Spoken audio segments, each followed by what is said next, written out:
Welcome to all of you on my YouTube channel.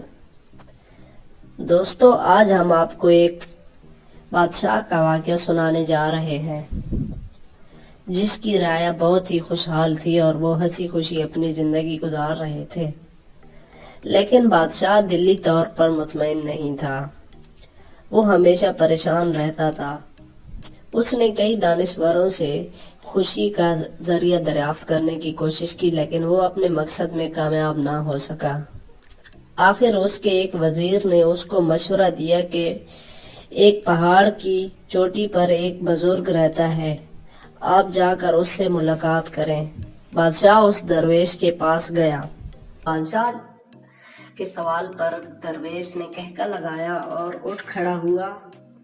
उसने अपने जूते पहने और बादशाह से अर्ज की, बादशाह सलामत, मैं आपके इस सवाल का जवाब आपके दरबार में आकर दूंगा। बादशाह ने दरवेश को घोड़े पर बिठाया और दारुल खिलाफा ले गया। दरवेश ने दरखास्त की, आप किसी जरूरतमंद को बुलाएं। बादशाह ने खतों की पोटली निकाली और उसमें से एक खत वजीर के हवाले किया और कहा कि इस जरूरतमंद को तलब किया जाए। जरूरतमंद को बादशाह के दरबार में पेश किया गया। दरवेश ने बादशाह के कान में कुछ सरगोशी की। इसके बाद बादशाह ने जरूरतमंद को कहा कि तुम सुबह सवेरे से दौड़ लगाओ और शाम तक जितनी जमीन के गिर्द दायरा बना लोगे वो तुम्हें अता कर दी जाएगी। बादशाह ने अपना दरबार बाहर लगाया और एक मखसूस लाइन खींची गई। जो ही झंडा लहराया गया, जरूरतमंद ने दौड़ना शुरू कर दिया। जरूरतमंद ने जहन में एक प्रोग्राम बनाया जिसके तहत वो जोहर तक आगे जाने की दौड़ लगाएगा और जोहर के बाद वो वापसी का रास्ता इख्तियार करेगा।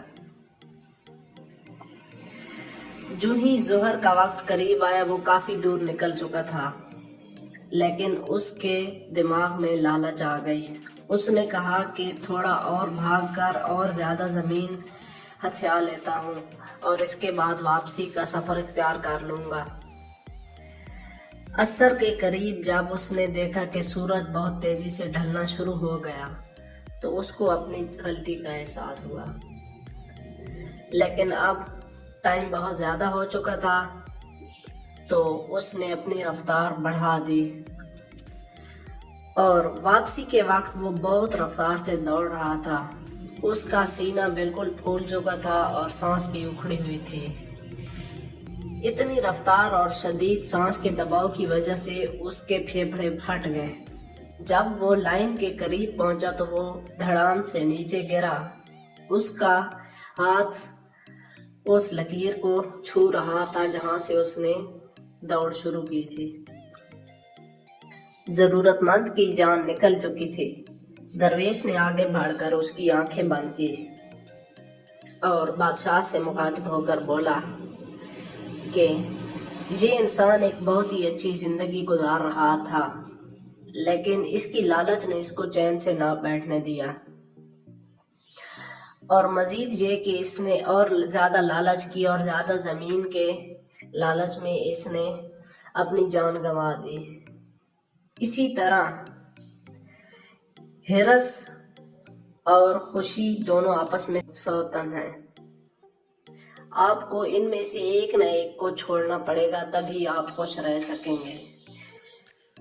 खुशी का हमेशा से यही उसूल है कि आप बांटना सीखें, क्योंकि जितनी आप ज्यादा लालच करेंगे उतनी आपको परेशानी बढ़ती जाएगी।